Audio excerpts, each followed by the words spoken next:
Hello everyone, welcome to the Thirsty Scholar and welcome to the Saturday Evening Post Week in Review. My name is Chris Wakefield and I am the marketing manager for the Saturday Evening Post. I'm Nicholas Gilmore, I'm a staff writer. And we're going to go everything that happened this week in the Saturday Evening Post, online and in the magazine. First of all, let's start with one of the biggest things to happen. 75 years ago this week, we saw on the cover of the Saturday Evening Post the debut of Rosie the Riveter. Yep, it was March 29th, 1943. She was kind of representative of the female workers that took over in the factories and making weapons and machinery for World War II.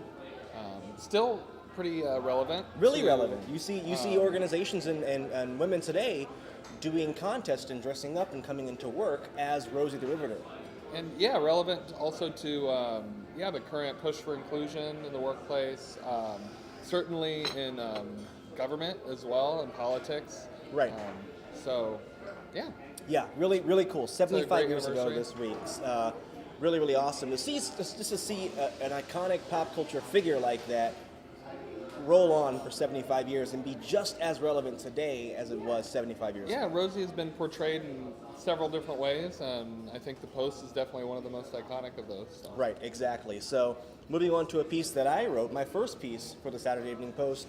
I wrote a piece earlier this week about the 10 biggest underdogs to win a championship in sports, because this week we have, I'm sure as you know, the Stanley Cup Finals, we have the NBA Finals starting. So I know you are a really huge sports fan, so how do you feel about some of the biggest? You don't like sports, do you? I know, yeah, I don't. I don't know anything about sports. Do you know anything about the underdogs on the list? Stanley Cup is hockey. Yes, the Stanley Cup is hockey. All right, we're halfway there. But I did look at your Underdogs article, and I just think that is just great. For those of you who do like sports, or even if you don't, those were big moments in sports. Were kind of some of those moments in the sports world where the world just stood still. When Buster Douglas beats Mike Tyson, when Ronda Rousey gets beat by Holly Holm, just moments that when you go to work the next morning, everyone's talking about it. They were kind of, again, these cultural flashpoints in history where everyone knew, every sports fan knew where they were when those moments happened. Yeah, that's very, that's okay, all right, we'll move on. We'll move on. You did a piece that just came out about unplugged travel destinations. What's this piece about? Yeah, so we have a road trip series of different road trips you can take this summer, since road trips are kind of back in style and everyone wants to travel via automobile to their destinations.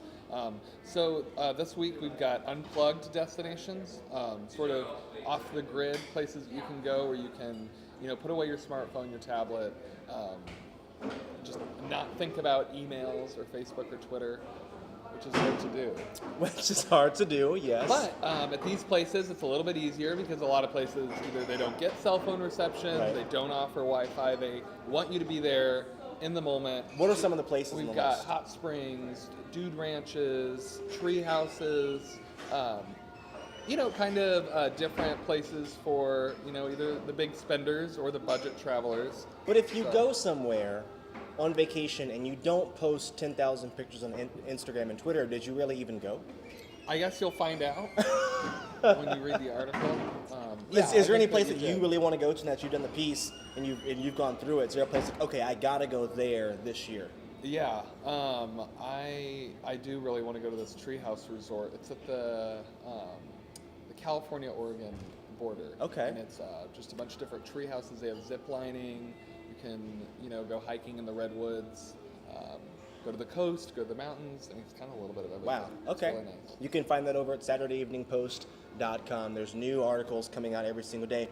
Let's talk about a piece that came out of our May-June issue from the print version of the Saturday Evening Post, which again, you can subscribe to online, SaturdayEveningPost.com/subscribe. You can get a 1-year subscription for just $15. 6 new issues of the Saturday Evening Post. One piece that came out of here is a segment that we call You Be the Judge. And it's a really interesting story of two neighbors who were fighting or quarreling over a little sliver of land. 1/1000th of an acre a lady discovered was on her property, was on her neighbor's property. It was actually part of her neighbor's driveway. This lady then told her neighbor, hey, You got 1/1000th of 1 acre of my land as your driveway. Can I have it back? The neighbor said no. There's an arrest. The lady gets charged with misdemeanor aggravation, or actually, let me look up the exact charge she gets charged with, because it was kind of astonishing. Second-degree harassment. I didn't know that existed. Yeah. Second-degree harassment. The neighbor who did not see that property. It goes to court. It's like a 4 or 5 year court battle. How would you have handled the situation? It's about a 10-year court battle. But yeah, if you're not familiar with You Be the Judge, it is our publisher, Joan Servas, writes this. She's a lawyer. And so she writes this column for us in each magazine. There's a different sort of controversial court case. But in this case, I think it's a little ridiculous. Would you say it's petty? I would say it's petty. Okay. When neighbors can't resolve disputes like that.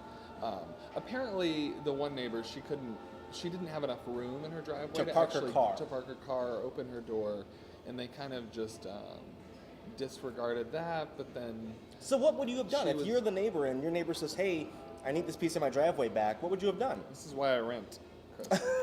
This is why you rent. That's not a problem. We're not going to tell you how that story ended, but it did end. We think it's over now. You can find that again in the May-June issue of the Saturday Evening Post. Again, SaturdayEveningPost.com/subscribe to get 6 editions of the Post for a really special deal. All right, my favorite time of the week. Don't at me. You go first, Nick. Okay. So, this was a few nights ago. I went grocery shopping. You know, when you start cooking a meal and then you realize that you need more things, so you just kind of leave it and go to the grocery store and come back. Well, I realized I needed wine and a few other things. So I go to the grocery store and I pick up a bottle of wine, a head of cabbage, and a can of whole tomatoes. 3 things. I get 3 bags. Wow. 3 plastic bags. The cabbage and the can of tomatoes, double bagged in one, and the wine's in another. Now, in what world would these 3 things in one bag break it? What kind of bag? I don't think that could happen. And this was the bagger who did this, the grocery store, not you. Yeah, and I could have given them 2 back or something, but I don't want to seem rude. But if you have a video of a bottle of wine, can of whole peeled tomatoes, and a head of cabbage breaking a plastic bag, I would love to see it, because I don't think it's possible. I mean, you could swing that thing around. Mythbusters. We need to get try Mythbusters that, on this, but, yeah. At me. But why wouldn't you just bring your own canvas bag like the rest of us responsible adults do? I know. Okay, yeah. Bring your own bag, then don't complain. Yeah, but I mean, don't you think that even when we're using these plastic bags that break up into microplastics, mind you, in the ocean, Garbage Island, we should maybe think about not really double bagging. Have you ever seen triple bagging?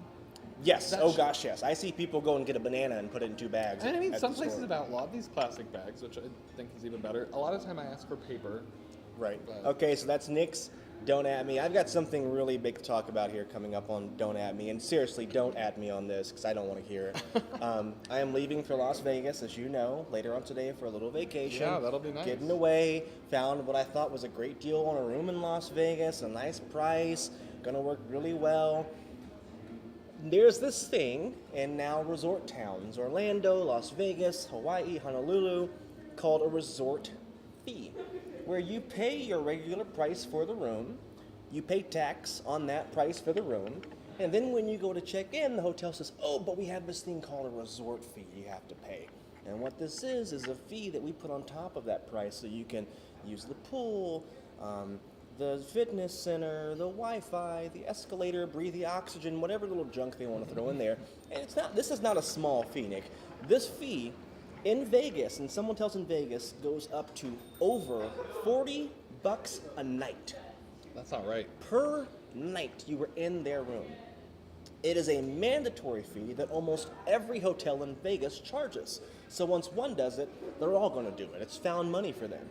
And there's no way around this. When this happened to me last year, I said, hey, I don't want to pay the resort fee. I don't want to use your fitness center. I don't want to use your Wi-Fi. I don't want to breathe. I don't want to, I don't want to go to the pool. I'm just here to gamble and see shows. No, sir, it's mandatory. Yeah, they didn't You have take to pay. that. Imagine going to McDonald's and saying, hey, let me get a burger. And they say, okay, cool. We're also going to charge you for fries, a drink, and chicken nuggets. Like, well, I don't want those things. I just want a burger.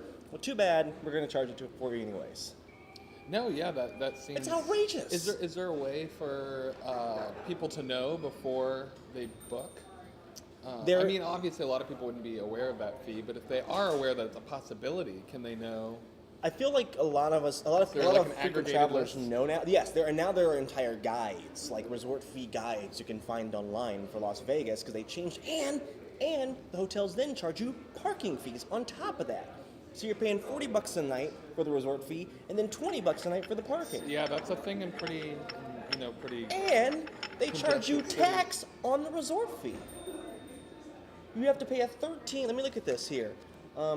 In Las Vegas, 13.35% tax in Clark County on that fee you don't even want. It's criminal. It's ridiculous. This is why I stay in tree houses. So I'm saying right now, Sheldon Adelson, Steve Wynn, the Lion from MGM Grand, all you casino owners, don't at me on this. This is ridiculous. Something needs to be done. I doubt that they will. And here's the thing: is like when I go to Vegas, I gotta stay on the Strip, right? I'm not gonna go stay at an Airbnb. But this is what happened with taxi cabs and Uber. The ridiculous fees, the bad service, whatnot, and now Uber is a big thing. This is a potential for happening with Airbnb and large hotels of pricing themselves out of the market. And you see this in Vegas? Is there anywhere else where you see this a lot? Orlando, Vegas, San Diego, Hawaii, Honolulu, it's all over the place. It's pervasive. All right, we're gonna finish up here. Once again, you can subscribe to the Saturday Evening Post, SaturdayEveningPost.com/subscribe. Again, we have a special we're running right now. You can get a 1-year subscription plus member benefits all inside the Post here for just $15. That's 6 new issues of the Saturday Evening Post for $15 for 1 year. Buy it for yourself, buy it for a friend.